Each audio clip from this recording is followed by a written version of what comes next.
Super. Hi అండి, welcome to DM dreams. ఏందా మా పాప సూపర్ అని ఉంటుంది అనుకుంటున్నారా? నేను చేసిన పప్పు చారుకండి. ఇదైతే పిల్లలు చాలా ఇష్టంగా అయితే తింటారండి. మరి ఇలాంటి టేస్టీ పప్పు చారు ఎలా చేస్తారో చూసేద్దాం, వచ్చేయండి. ఫస్ట్గా అయితే నేనైతే గ్లాస్ పప్పు తీసుకున్నానండి, చిన్న గ్లాస్తో. దీన్ని అయితే వాష్ చేసుకొని పక్కన పెట్టేసుకోండి.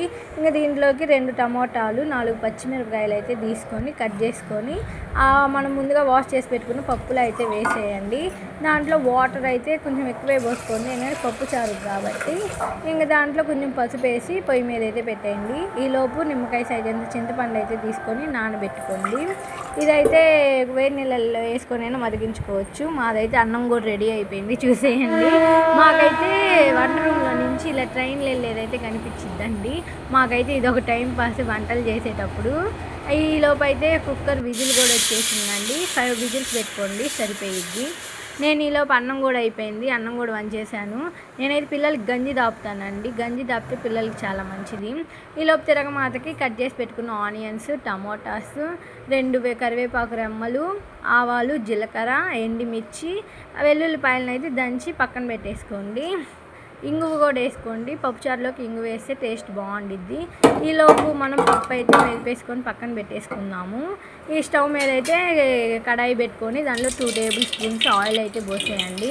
మనం ముందుగా చూపించిన ఆవాలు, జీలకర్ర, వెల్లుల్లిపాయి, ఎండుమిర్చి, కరివేపాకు కూడా వేసేసుకోండి. అవైతే బాగా వేగాక ఆనియన్స్ అయితే బ్రౌనిష్ కలర్లోకి రావాలండి. ఆనియన్స్ వేగాక దాంట్లోకి టమోటాలు అయితే వేసేయండి. ఆ టమోటాలు కూడా మగ్గాక కొంచెం కరివేపాకు అయితే వేసేయండి. దాంట్లోకి కొంచెం ఉప్పు కూడా అయితే వేసుకోండి. ఉప్పు వేస్తే టమోటాస్లో ఉన్న వాటర్ బయటకు వచ్చి టమోటాస్ తొందరగా అయితే ఉడికిపోతాయి. మనం ముందుగా నానబెట్టుకొని చింతపండు నీళ్ళు కూడా పోసేయండి. చింతపండు వడగట్టుకోండి. అవి చింతపండు నీళ్ళు అయితే బాగా తెల్లాక దాంట్లో ముందుగా ఉడకబెట్టుకున్న పప్పు కూడా వేసేయండి. అంతేనండి. దాంట్లో మనం లాస్ట్లో కొంచెం ధనియాల పొడి అయితే జల్లుకుంటే వాటిని బాగా తెల్లనిస్తే ఎంతో టేస్టీ అయిన పప్పు చారు అయితే రెడీ అయిపోయిద్దండి. ఇదైతే అందరూ చాలా ఇష్టంగా తింటారు. దీంట్లోకి ఎండి చేప అయినా ఏమైనా తాలింపు అయినా వేసుకొని తింటే చాలా బాగుంటుంది.